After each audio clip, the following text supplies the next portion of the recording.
EBS TV, television reloaded. Politics, governance, issues affecting the people, the economy,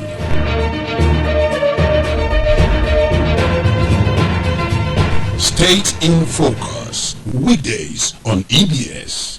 Welcome to State in Focus today. My name is OSAKUE Asabo.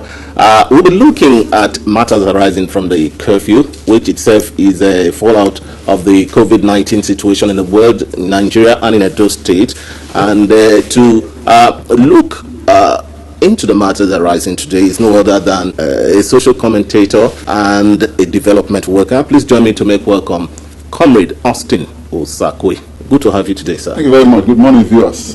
The governor, a couple of days ago, in a broadcast, declared a curfew in Edo State from 7 p.m. to 6 a.m. He actually gave sufficient notice. Yes. First, we need to give a background to how this curfew came about. We know that the reality of the coronavirus pandemic is no longer in question. Okay. It is with us. We have 15 cases up to date. 7 have been treated and discharged. Just 1 death. There is, however, ongoing contact tracing for those who have had contacts with the index case and those who also may have had contacts with those ones. Okay. And there's also the possibility that community spread may have set in. So what government did first and foremost was to put in place a regime of partial lockdown aimed at controlling this spread. Of course, we know the reason why lockdown didn't have to be total, because of the socio-economic implications arising from that action and the need to ensure that what they now call the hunger virus does not take its toll on the people. So having established that, these actions are subject to regular review. Exactly. In the wisdom of government, in spite of the partial lockdown, there appeared to now have been a shift from daytime gathering to night gathering. During the night, the clubs are a beehive. The beer parlors, like I said somewhere, it's as if a whistle was blown announcing that people now need to shift gathering to the night time. So in these gatherings at night, there was no regard for face masks. People were not putting on face masks. There was no regard for required social distancing of between 1 and 2 meters. Clearly, this was counterproductive. So government needed to act fast and therefore impose this curfew. At the initial time for 10 days, lasting from 7 p.m. to 6 a.m. During which period people are expected to remain in their houses. Okay. Having worked during the day, please stay in your houses at night. Of course, and there is enforcement. The enforcement is said to be total, which brings us to the clip that you showed us. You see how we are as a people. Law enforcement agents who are expected to dispassionately enforce this curfew. As that clip showed, some unscrupulous elements are beginning to take advantage of it to extort people. And I hear that fellow mention 1,000. So you can see the enormity, the brazenness with which he was asking for the money. He even gave it a name. He gave it a name. He said, give me my Bamurege. And that is going to go into the corruption lexicon. Exactly. And that is unfortunate. Especially so when the individual involved had introduced himself as a journalist with the ABS. In normal circumstances, in normal situations, such policemen will take off. They'll be on their heels. But this, you could see the brazenness.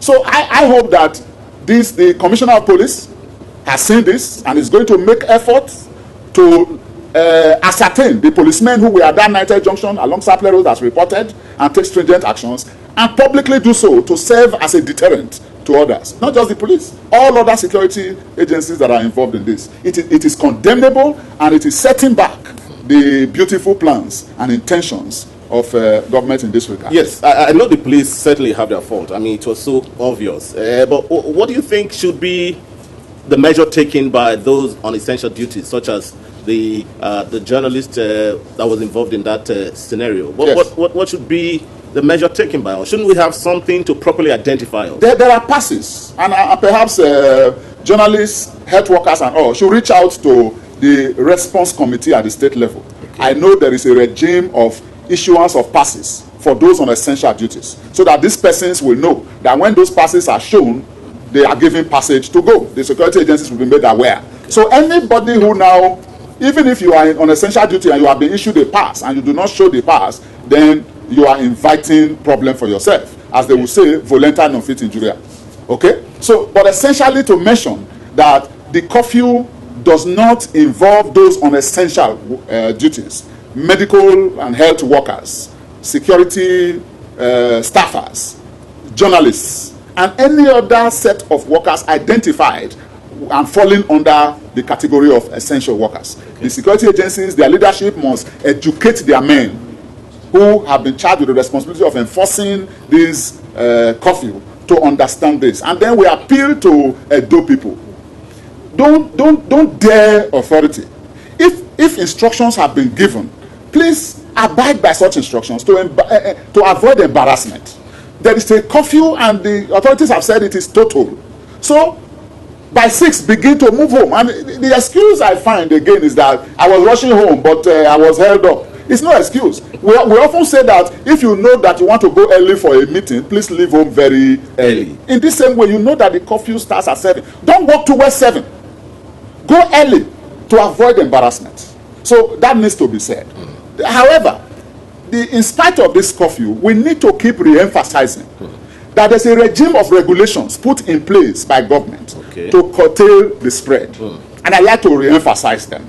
Number 1, it is not an accident that government asked workers to stay at home, at least from level 1 to 12. Work from home. Okay. Now, if you must go out, please wear a face mask.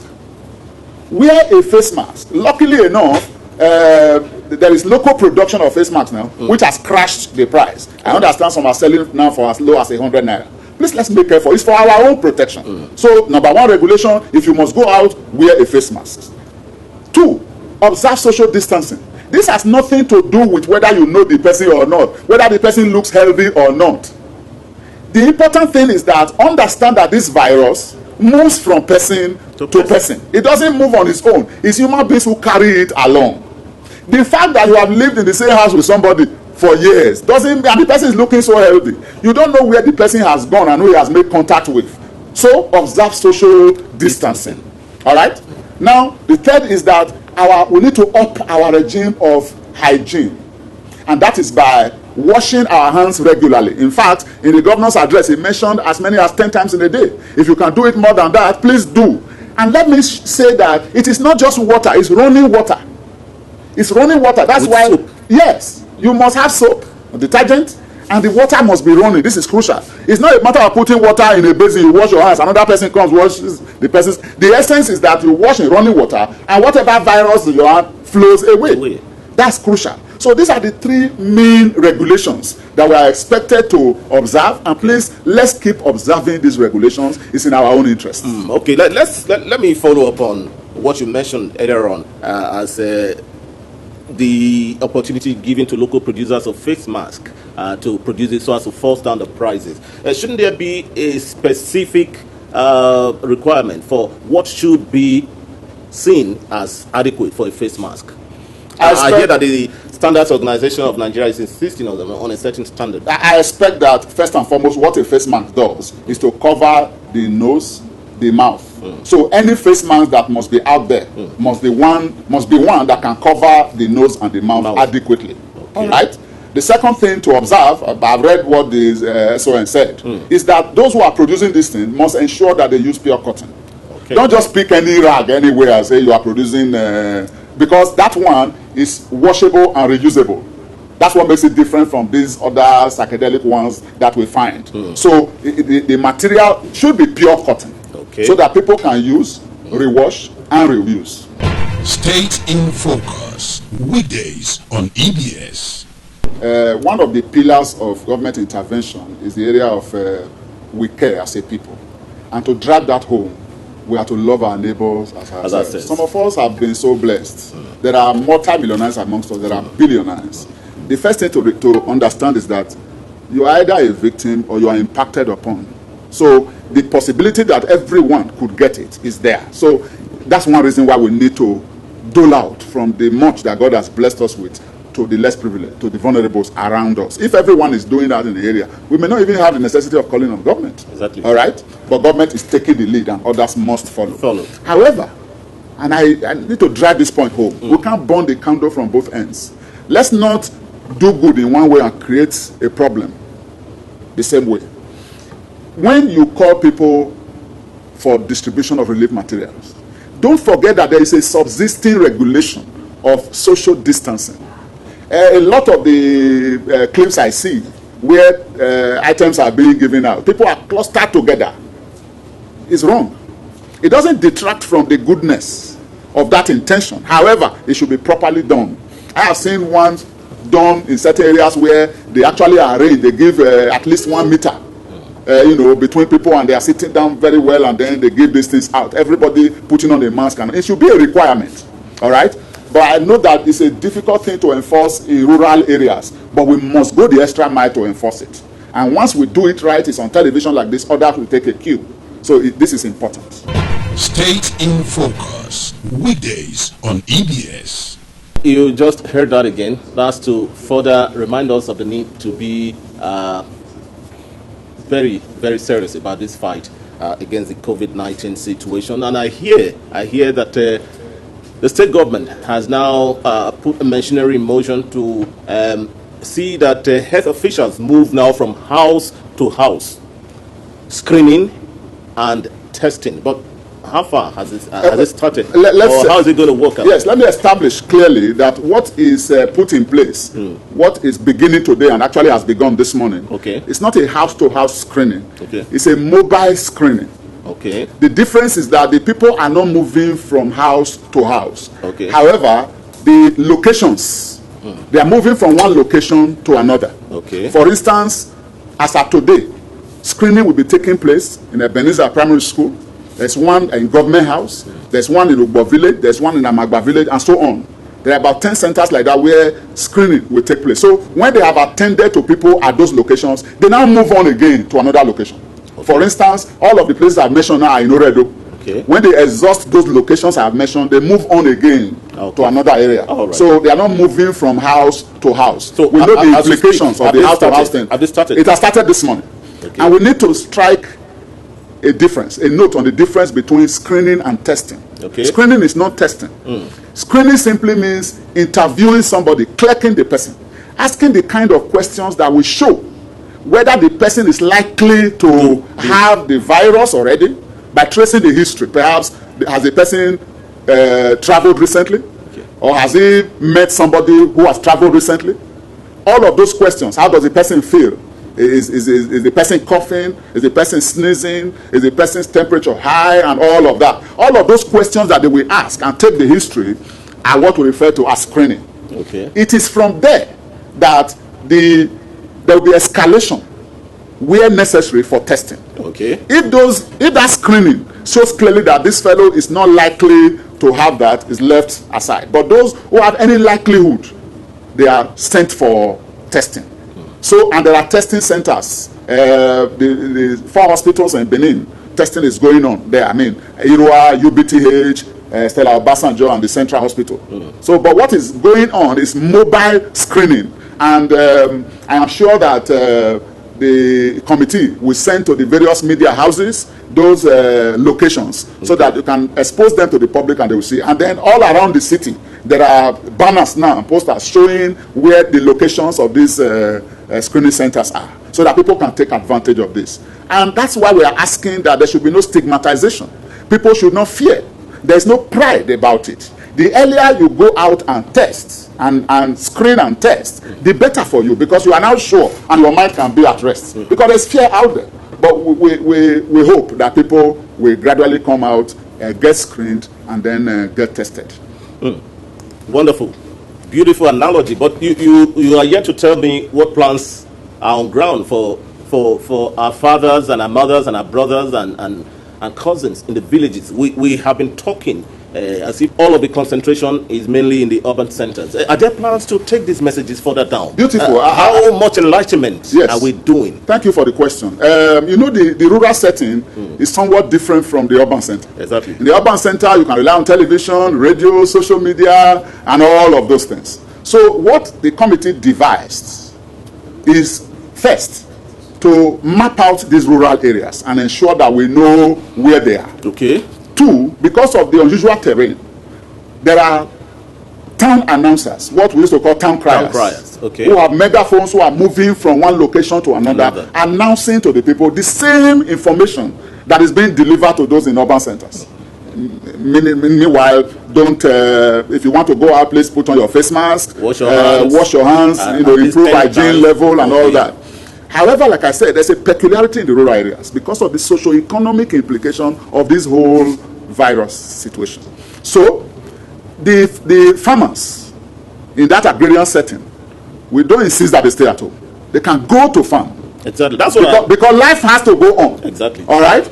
But when going to farm, please continue to observe these regulations. Okay. So, apart from the town announcers, there are health educators, state health educators who have been dispatched to communities across the 192 wards, across the 18 local governments. They are there, informing the people, educating them, relating with them. You know, it's more interesting in the rural areas because you get to sit down and really discuss with them. The third thing is that advantage is being taken of the unique organizational structure of rural settlements. For instance, we have the age grade meetings, which are still very strong there. You have traditional institutions. You have women groups that hold meetings regularly. You have youth groups. All of these have been penetrated, and there are champions in each of these groupings who are helping the health educators and the town announcers to take the message to their members, and that education is going on there. So that's the situation in the rural areas. Edo Broadcasting Service, Television Reloaded. The Deputy Governor, Right Honorable Philip Shaibu, who is the head of the Technical Committee on COVID-19, talking to us, educating us on what government has on ground, which is already operational. And I'd like to let you know that there is another team called the Edo State COVID-19 Response Team, headed, as it were, by the Executive Governor of Edo State, Mr. Godwin OSAKUE himself. I think that's a wonderful way to provide responsible leadership, ensuring that everything is the way it should be. That's this. It's the Omnibus Committee, the Edo State COVID-19 Response Committee. It's the Omnibus Committee. Which means it's headed by the governor. Okay. And the reason is that he wants to lead from the front. Okay. But there are subcommittees all under that. But very notable is the Technical Committee headed by the Deputy Governor, Right Honorable Comrade Philip Shaibu. Under this, you have sub-teams. Okay. There's a communication team, there's the enforcement team, and so on. They are all there. So that's why you found out when the markets were newly relocated, there were a lot of issues arising from organization and all of that. Okay. So the enforcement committee was beefed up by over 2,000 trained PUWOV officers who were now assisting security agencies to maintain order in the markets. And you can see that the feedback now is that the markets are better organized. Social distancing is being respected to a very large extent. It's not Uhuru yet. It's not 100%. What normally happens is that when there is a feedback from the public, either through the media, mainstream or social, or we hear people communicate, there are call centers, people calling to say, these are the challenges, these are what we notice. Exactly. All right? It's escalated to different levels. And those who are responsible for taking action, take necessary action. Okay. This is the way it is structured and the way it's organized. But the governor is the chairman of the Omnibus Response Committee because he desires to lead from the front. So are you a member of the response team or a member of the technical committee? I am in the response team. Okay. Yes. The way it's structured is that non-state actors should have a presence. So I am there representing non-state actors. State in Focus, weekdays on EBS. What advice do you have to give to the police? What advice do you have to give to our fathers and mothers in the villages and the people who should observe the curfew? What should be the action they should take so that they don't fall prey? For the police, I like to point them in the direction of Shakespeare. He said there's a tide in the affairs of men, which when taken in the flow leads to fortune. Rightly or wrongly, there's been a lot of negative commentary on the police before now, and I feel that the opportunity for them to do better and change that narrative is here. By setting clearly a standard for their men and officers to maintain. People will be skeptical that our police are involved in enforcement, but they can use this opportunity to change the narrative that the Nigerian police, at least in Edo State, is willing to rise to the occasion and be above board. And that's why, for me, beginning is that they must attend to every complaint about misbehavior on the part of their officers. And the way to start is the clip that we saw earlier. That's for the police and other security agencies. They must be civil. They must respect the fundamental liberties of Edo people. Nobody caused this virus, at least not here. There are accusations and counter-accusations between America and China, but it's not in Edo State. So as far as I know, nobody caused it here. So we can help one another. We can't visit mayhem on any segment of society. So they should respect the people's liberties. There's a way security agencies can just explain to the people. And those who work for government must also do the same. Communication is vital. All right? That's one. The second is for our traditional institutions. They are taking it, and God bless the Omonoba Nedo Kwakpolopolo, the Oba of Benin, who has taken a lead in reaching out to the people, in putting this thing out there to encourage them and to galvanize them to observe the regulations put in place by authorities. I must give kudos to very highly respected and responsible religious leaders who have also come out to be champions of it, because it's about all of us, and they must continue to do what they are doing because the people listen to them. They are gatekeepers, so to say. Finally, for our people, first to government. Government must continually up its game. There is nothing government will do today that you can say, oh, they have attained 100%. No. The essence of feedback is to make government do beyond what they have done before. And all of those who have been marshaled to work in this regard for government must remember that they are working also for themselves, and therefore do that which is noble and that which is salutary. Finally, to the people of Edo State, what we are fighting is a war. Unfortunately, we can't see the enemy. It's an unseen enemy. We can't see the gun. We cannot see the grenades. But we know that a war is going on, and a very ruthless enemy is there. An enemy that does not show itself. It just takes advantage of friendliness, empathy, the need to come together, camaraderie, and then it moves from one to the other. So it's a terrible enemy. Knowing, therefore, that we can't see this enemy, we cannot afford to complain too much. We know that there is hunger, we know that there is hardship, but we must take it in our stride until help comes. We must keep persevering, we must keep enduring and forging ahead, and asking in what way we can do a little to stave off this enemy. Because in times of war, there is nobody to blame. Everybody is struggling for survival. There's no holiday. There's usually nowhere to hide. But on this occasion, we are saying, stay at home, observe regulations. Let's not wait till the death count begins to rise before we take it seriously. A message to those who are still saying it's a big man's disease. That's the lie of the devil, a lie from the pit of hell. Because we now know that both the rich and the poor are dying, whether abroad or here at home.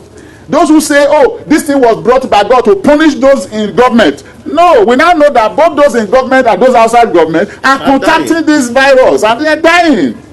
So it's everybody's hands that must be on deck. Please take this situation seriously. Don't wait to be affected. You know, I hear people say, oh, you know, I didn't think this thing was serious. Do you know, I thought it was tales until such and such a person that I know contacted it. Until such a person that I heard of died. We can't let it degenerate to that level. The time to act is now, because prevention is better than cure. Wow, this is where we'll part ways with you on this program today. My name is OSAKUE Asabo, and I must thank you immensely from the depth of my heart. It's my pleasure. For throwing so much light on all of the great areas Thank you for having me. We have been wanting to be educated on. Comrade Austin OSAKUE is a development worker. I want to thank you again. I hope when we call on you very short notice. Oh, I mean, we're all free now. You will oblige us. We're all free now. Okay, stay in focus. We'll come back to you again tomorrow at 10 a.m. God bless you. Politics, governance, issues affecting the people, the economy,